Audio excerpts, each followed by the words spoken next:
That's right. Every Monday, we get together with our Cars for Heroes crew. Slacker? You know, as we talk about every Monday, we always say thank you to those who have served and sacrificed for our country. And all of you listening this morning sometimes ask, how do I don't have a vehicle I can donate, or I've got a vehicle, how do we arrange for them to come pick it up? If you're wanting to find out that information, how can they do that? They can go to cars4heroes.org. If you got something to donate, and just to give you an idea, we got the 3 Sea-Doos this week, a motorcycle, so it's not just cars. If you got anything, I can turn it into a car. So just go onto our website, tell us what you got, and if you know somebody that needs a car. A lot of these military people, they're a little too proud, don't want to put in an application, so put one in for them, and you can do it all right there at that website. Good morning, Connie. This is Terry. Good morning. I've been talking to a young man who has approached me through applications, through Facebook, telephone, a very nice young man that's been trying very hard to get an application in for you to get a car. Oh,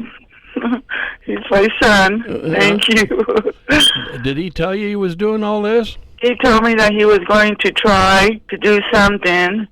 Well, he's contacted me a couple times over Facebook, and we've had some conversations. And he tells me that your husband served in Vietnam, and yes. He was also in the Wyandotte County Police Department. Yes, sir, for 10 years. Are you very familiar with Cars for Heroes and what we do? I hear you guys at Christmas time, and I think it's a wonderful thing you guys do. Yeah, well, during the majority of the year, we help veterans, active duty military, first responders, and or their families. And obviously, your husband falls into 2 of those categories. Oh. How long's it been since he passed? Oh, it'll be 2 years. He passed in 2017. How long have you been dealing without a vehicle? Oh my! Ever since he's been gone. And you have your niece now, is that right, Connie? Yes, I do. I have my great granddaughter. So she's 9 years old? She's 9 years old. Yes. Now you need transportation to get her places too. Yes, I haven't been going to the doctor or taking her, but there was a person here in the community that has been good to us also, and she's the one. She's on disability. She's the one that has been taking us to all her appointments. Sure. Well, that's very sweet of her, but I'm sure not always easy for you to rely on other people for transportation. Right, because I really, we was just a close, knit family, and I didn't really have anybody else around, just me and my husband and my son and my granddaughter. Well, Connie, you should be very proud because your son went to a lot of extreme. I'm sure it was difficult for him with his disabilities, but he was determined to try to get some ease for you in transportation. And so the reason we called you this morning is to tell you that we're going to give you a car. Oh, my goodness. Oh, I thank you so much. Oh, I could really take her to take care of all her other things she needs to get into because she's got a little problem, and there's a lot of places I need to take her to. Well, all those problems are going to go away, and you can give Alan a great big hug because he worked very hard at trying to get to me. Oh, yes, I will. That's my boy. Aww. He's got his disabilities, too.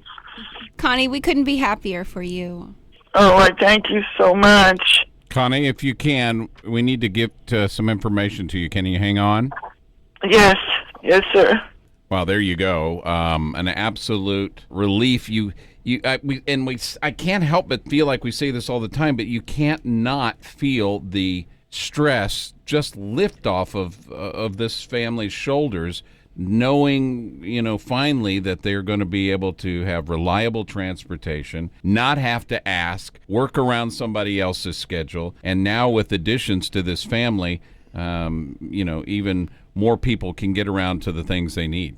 And it never gets old to hear the relief. And people think, these people didn't get a $30,000 car. They're just going to get an old car that we make mechanically sound, but it makes a world of difference to them to get around. And I wish we could have talked to Alan because he's very very interesting kid for 32, but he was bound and determined to get through to me that his mother needed that car, and obviously it worked. I think it's great that people are getting reliable transportation, especially so many of us take for granted the fact that we have automobiles to get to and from, and to hear the relief in that woman's voice to be able to take her child around.